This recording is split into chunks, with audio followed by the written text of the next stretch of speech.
Hey, this is Dr. Priyanka Venugopal, and you're listening to the Unstoppable Mom Brain podcast. Today, we're talking about the convincing roadblock. Today's episode is going to be the main story. I'm going to help you uncover the main story that takes real life hurdles in your professional working mom life and turns them into large, hard to overcome obstacles. We all have them. And if you have found yourself on the weight loss roller coaster or struggled to lose weight, then this episode is one you're going to love. Let's get right into it. I was at my lowest personal weight in my adult life on my wedding day.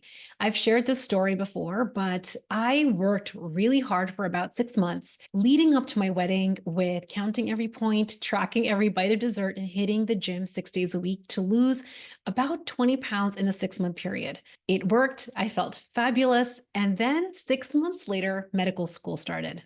Rather than keeping up with the small 1% daily needle movers, I started to tell myself a compelling, convincing, and convenient story that I didn't have the time and I was too busy. Starting to tell myself that sentence again and again and again, with the added benefit of confirmation bias, being in medical school and having a lot on my plate, led to the very first day that I avoided taking action. The first day that I didn't stand on the scale. And then that first day led to a few days, which then led to a few weeks, and then many months. I kept telling myself I didn't have the time and I was too busy. And not only did I stop stepping on the scale, I stopped taking small 1% daily actions that took little effort and little time. This story that was very compelling, convincing, and very convenient led me to avoid taking small daily actions. And it was this story that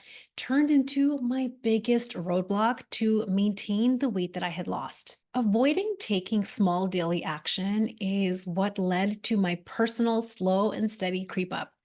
I didn't need the scale to tell me that my weight was creeping up because my clothes stopped fitting comfortably. Once I eventually got to residency, my scrub size went up. This got even worse in pregnancy, where I would basically act like a delinquent patient. I would get blood pressure checks at the nurse's station in the hallway. I would do urine dips in between patients, and I would self-report my weight because I wasn't actually stepping on the scale. I was avoiding the numbers. I didn't want to know because I kind of already knew. And of course, I stuck to my very convincing, compelling, and convenient story. I told myself I didn't have the time, the energy, or the emotional bandwidth to deal with it. So, very naturally, I stuck my head in the sand for a little bit longer on taking small, daily 1% needle moving actions. Over the course of my pregnancy, I gained probably around 40 pounds, and surprisingly, I only had a 6.5 pound baby. I remember deluding myself into thinking that somehow after having the baby, maybe with all the fluid shifts, the immediate postpartum stage, that somehow the weight that I had gained would maybe just melt off, and it didn't. So my story stuck. The further and further I got off track, the more weight that I started to gain, and the creep up that kept creeping kept my story strong. That I didn't have the time, the energy, the emotional bandwidth, the effort to put in to turn the ship around, the longer I kept avoiding the work of weight loss. What I created in telling myself this convincing, compelling, and convenient story was my self-fulfilling prophecy. I ended up gaining a little over 60 pounds in 10 years, and now I was left with a mountain. It was a lot to deal with. It was going to take more effort, and yes, it was now going to take more time. I'm sharing all of this without any self-blame or criticism, just reflecting on the actual facts of what happened and really having some introspection around the story that I was telling myself that ever led to the creep up happening. My story was incredibly convincing, and I want you to know that if you have a story kind of like me, then you will also have a very convincing and compelling story. For me, as a busy OBGYN physician with an unpredictable schedule, long hours, and two young kids, my story felt like fact. But in reality, it was a convenient story that took me out of small daily actions that compounded in an undesirable result. But that story, while it seemed like fact at the time, was a convenient story that took me out of taking small daily action that could have kept me from building this mountain. Now, why would any of us ever do this, right? It sounds really counterintuitive. It sounds like a lot of self sabotage towards you hitting your dream ideal weight. Why would a smart, high achiever, professional working mom ever tell themselves a quote unquote convenient story that takes them out of small daily actions that will literally be the way that you lose the weight you want to lose? The reason is because this is what our most natural, normal, most primitive brains are designed to do. There are two parts of the way that we think.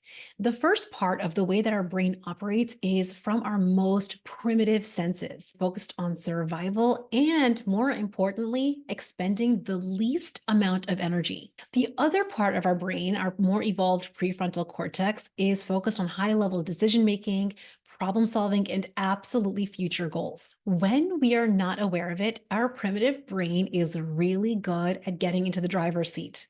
This part of us is really good at telling convincing, compelling, and very convenient stories that will take you out of action in the moment simply to conserve energy in the present. But here's the thing, that part of us, the primitive part of us that is telling us this very convenient story, is doing it without any foresight.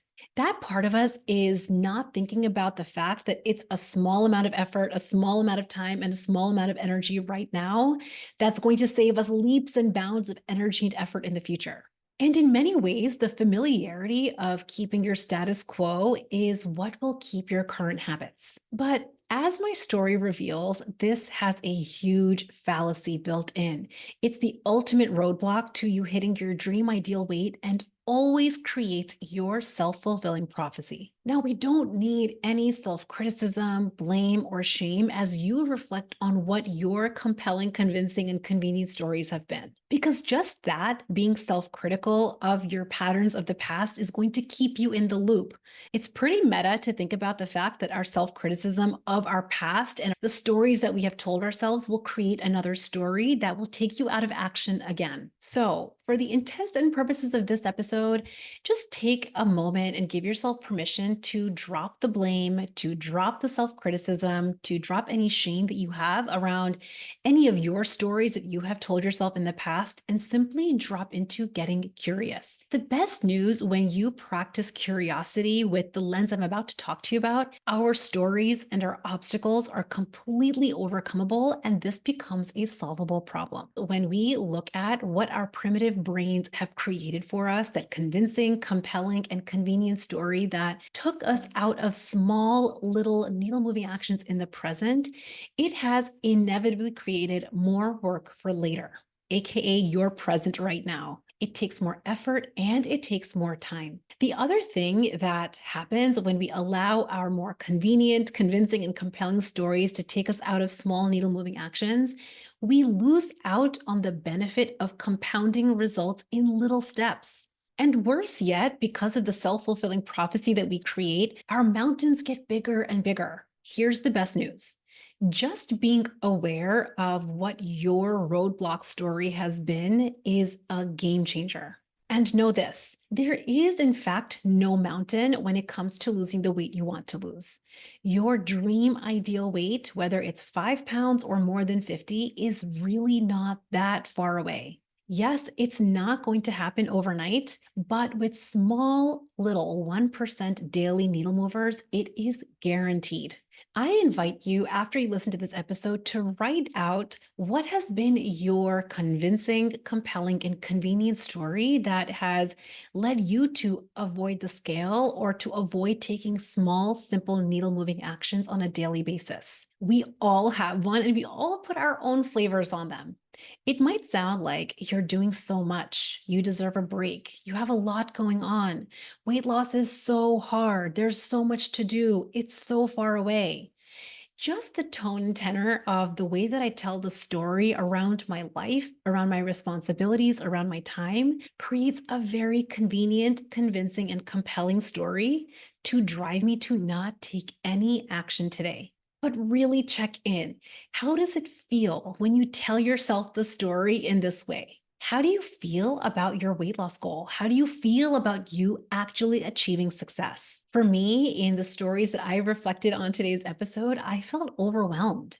And when I felt overwhelmed, in the work of weight loss, it made a lot of sense that I stuck my head in the sand and I completely avoided it. Worse yet, I kept believing the false story that weight loss was hard, that it was going to take so much. And in keeping that in small little moments, day after day, year after year, I crept up on the scale. When you uncover your convenient, compelling story, I do not want you to shame yourself. You didn't do anything wrong. Nothing wrong happened for you having this very convincing story. It's normal. Just remember that your primitive brain was designed to create stories like this for you to stop you from taking action, for you to keep your status quo, for you to keep your current habits. It does not want to expend any additional effort. And remember, it doesn't have foresight that we're creating more work for you later. So, this episode has two parts. The first one is to really uncover your roadblock story. What has been your convincing, compelling, and convenient story that has stopped you from taking small actions today? What story have you told yourself that has led you to avoid the scale, that's led you to avoid the small daily work of weight loss? And the second, equally important part of today's episode, do not villainize the part of you that created that story. When we can do both pieces, where you start to uncover your story, you become really aware of it in real time, and you don't judge it or criticize it or shame yourself for even having it, magic will start to happen. Because now you can access the other part of your brain, the prefrontal cortex, the evolved, more adult part of you that can reflect and look at what that story has actually created for you. I call this putting on the hat of your playful scientist, where you become super honest and objective and really curious about the results that that compelling, convenient, and convincing story created. How has that story that was convincing, compelling, and convenient wasted more time for you? How has it created more work for you? How has it created more effort for you? Just being honest and writing down the facts of what your convincing and compelling story has created will be the ultimate shift. And here's why. You don't actually ever have to stop telling yourself this compelling story. In fact, your primitive brain, because she is so brilliant, will come up with the next one. There will always be a convincing, compelling, and convenient story to take you out of taking action today, to keep your status quo, to keep your old patterns and your old habits. And what I want for the world of professional working moms is to never believe that something is going wrong when you notice the story. We can drop the criticism and the judgment that our brain is operating perfectly to not expend energy and instead be aware that it is just a story. When we become aware of some of our patterned thoughts and beliefs, when we become aware of the stories we're telling and we separate them from the facts of our life, we can start to create so much more power and agency in how we take small, little 1% daily actions. And I'm telling you, to cross the mountain that maybe you see ahead, to reach your dream ideal weight, whether it's 5 pounds or over 50, it will always, always happen in small little moments compounded over time. Imagine that you started catching that story today. And instead of holding on to that convincing, compelling, and convenient story as truth, recognize it for what it is, your primitive brain trying to get out of taking small efforts today. And instead, remind yourself of what is more true. Taking small little actions today, following through on the plan that you have designed for yourself, will in fact save you time, effort, and energy in the present and in the future. I hope you all enjoyed this episode and that you start practicing becoming aware of your roadblock story. I would love for you to share them with me. If you do the exercise of writing out what your convenient, compelling, and convincing story has been, share it with me. You can email me your story at info@theunstoppablemombrain.com or send me a DM. My Instagram handle is theunstoppablemombrain. I would love, love, love to hear what your roadblock stories have been. And what I want to tell you is that as a professional working mom who has high achieving tendencies, who loves hitting goals, who hates making mistakes, many of your stories will be very familiar. They're going to center around your time, around your task list, around how busy you are. And all I am here to invite you to consider is that maybe weight loss might in fact be simple when we drop that story and just start taking small needle moving action today. I hope you guys have an amazing week, and I'll see you at the next one. I hope you enjoyed today's podcast episode. It was one that I really loved. It was actually inspired by a conversation that I had with my friend Steph. I was telling her one of my stories around something coming up in my life, and she said to me, Priyanka, you know how convenient of a story it is that you're telling right now? And it just was a light bulb went off in my mind where I realized how much my primitive brain will tell me the same convincing, compelling, and convenient story to keep my status quo. And that one conversation that I had with my friend Steph inspired this whole entire episode, and I hope you enjoyed it. If you're loving concepts like this, if you love folding in mindset skills into your weight loss strategy, then I highly encourage that you grab my 5-day mini course where I will send you a short email with a video into your email inbox over the course of 5 days.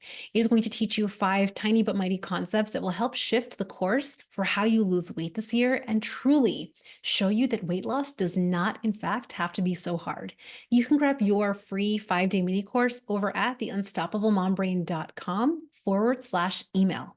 I will meet you in your email inbox. Bye.